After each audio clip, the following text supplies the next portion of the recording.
Biasanya, setelah pentas di malam terakhir, di pagi harinya, saya terbangun dengan perasaan bahagia. Saya merasa seperti terlahir kembali. Seperti habis melakukan perjalanan jauh yang menggembirakan. Lelah, capek, tapi asoy. Ditambah bonus utama, kecup mesra dari istri dan anak-anak saya. Bahwa setiap pertunjukan selalu menyisakan perasaan kecewa, itu iya. Itu bagus. Agar kamu tidak lekas berpuas diri. Begitu kata senior-senior saya dulu.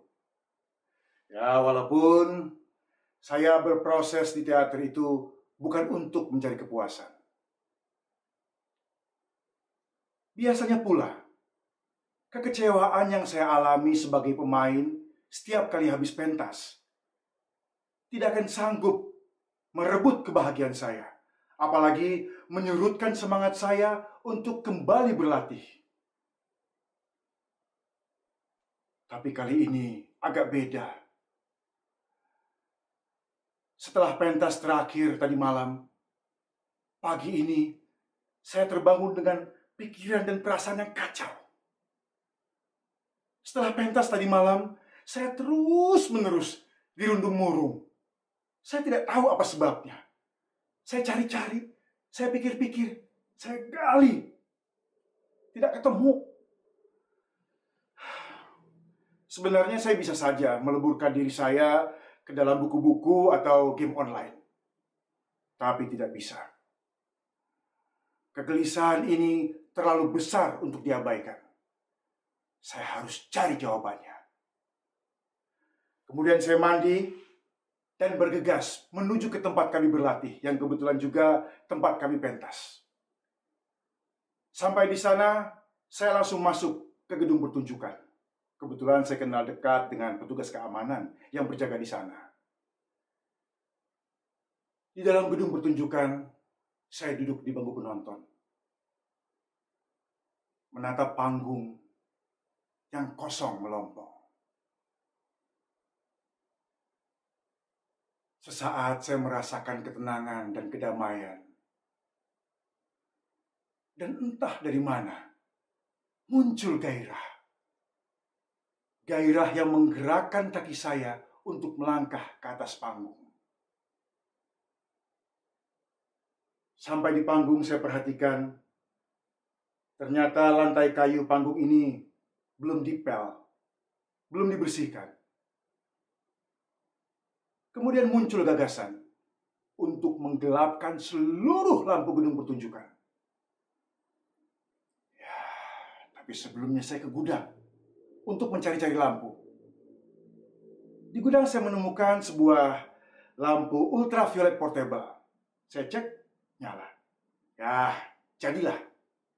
Setelah mematikan seluruh lampu gedung, saya duduk di tengah panggung sendiri dengan lampu ultraviolet portable.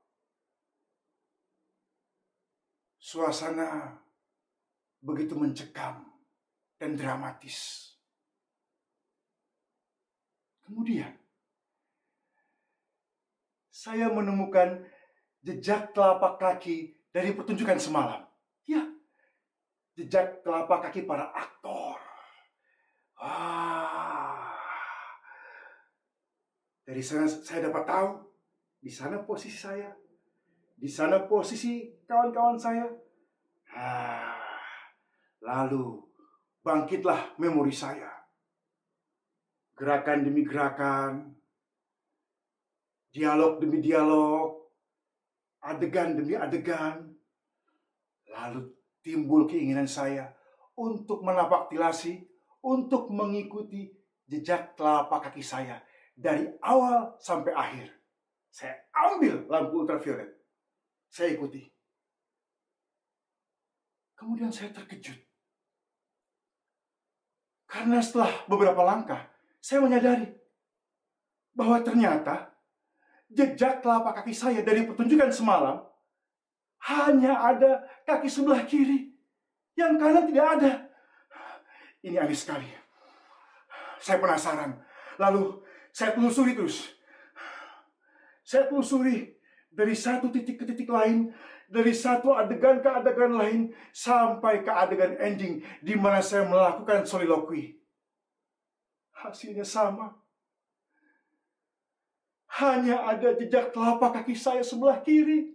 Yang kanan tidak ada. Saya panik. Lalu saya buka sepatu saya. Saya berdiri. Saya mundur. Saya sinari. Ini ada. Lengkap. Lalu, dalam keadaan panik dan gelisah, setelah memberikan uang rokok kepada petugas keamanan, saya pulang. Sampai di rumah, saya ceritakan hal itu pada istri saya. Mula-mula, ia juga terheran-heran. Tapi lama-kelamaan,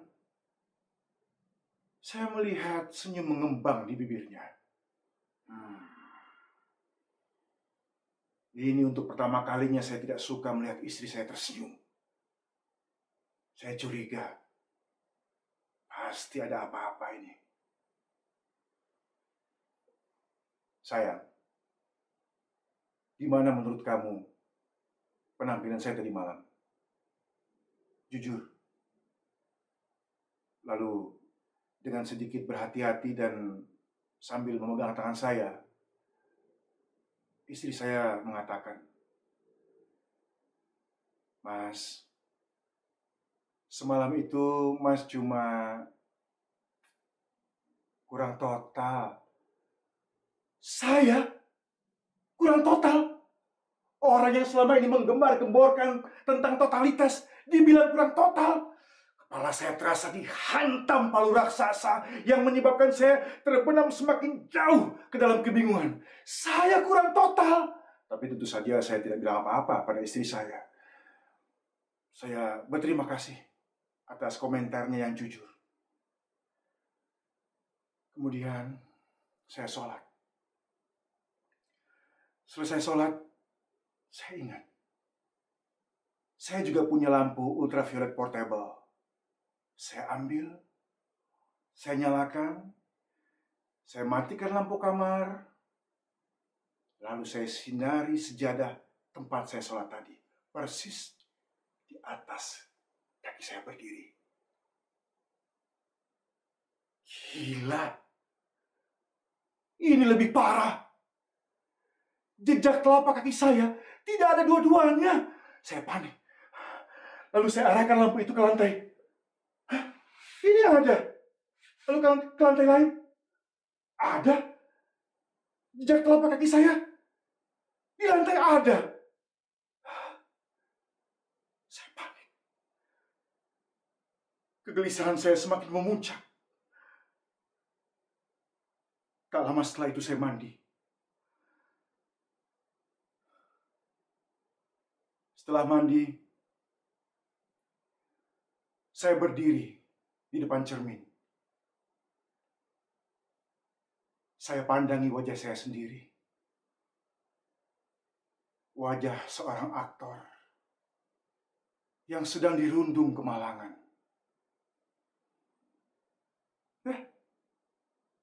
Tiba-tiba pantulan wajah saya di cermin tersenyum.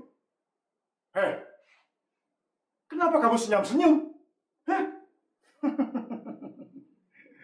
Bro, kamu itu lucu. Kamu itu mencari-cari jawaban atas sesuatu yang kamu sudah tahu. Aduh bro. Udah. Jangan bikin saya tambah bingung. Saya sedang stres ini, sedang pusing. Udah, kasih saya jawabannya.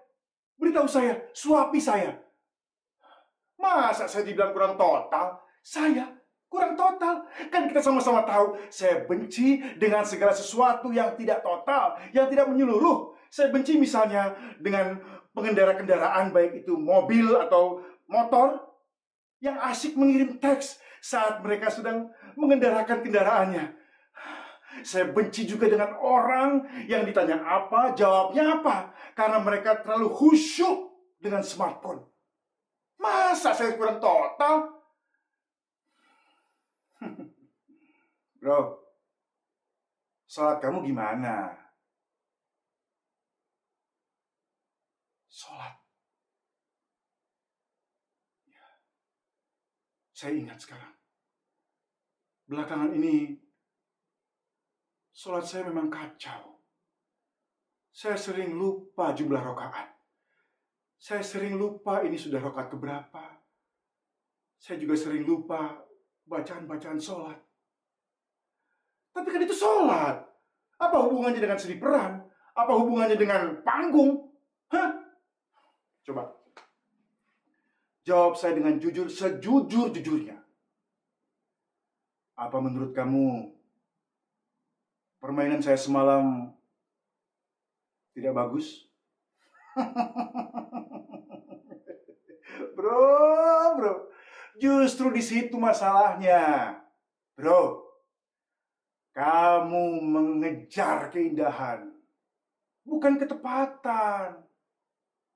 Secara berlebihan, kamu ingin tampil bagus, mempesona, bukan tampil benar.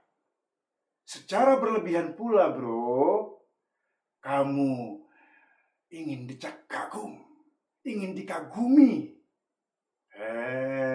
Bro, kamu tidak sabar untuk menjadi besar. Kamu seperti berada di awang-awang.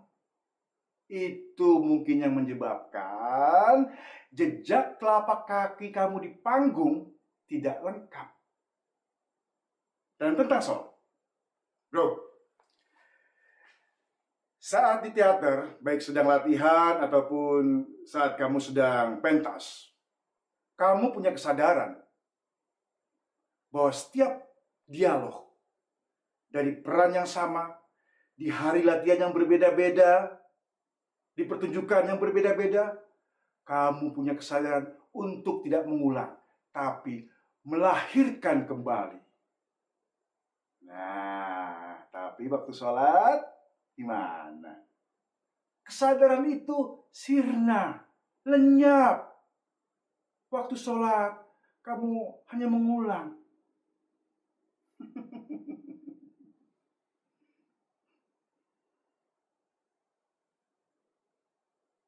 Walaupun terasa menggurui,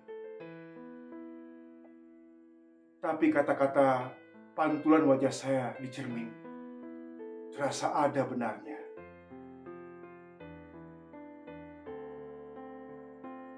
Kemudian saya berpakaian. Setelah itu saya mengambil air wudhu. Lalu saya menjalankan sholat.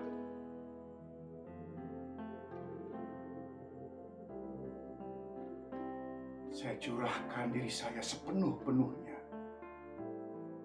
Saya berusaha untuk fokus dan total.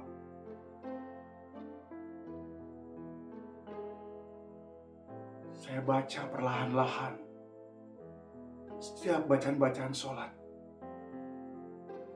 sambil menerjemahkannya dalam hati dan pikiran saya. Saya hayati betul-betul. Saraf-saraf di tubuh saya bergetaran. Mata saya mulai berlinang-linang. Tapi saya terus fokus. Saya terus fokus pada komunikasi saya.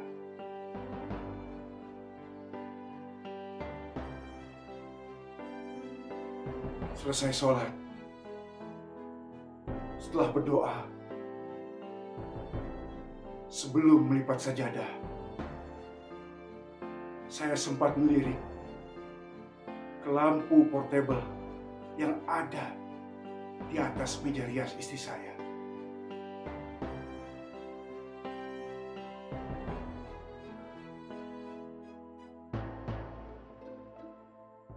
Tapi saya urungkan niat saya.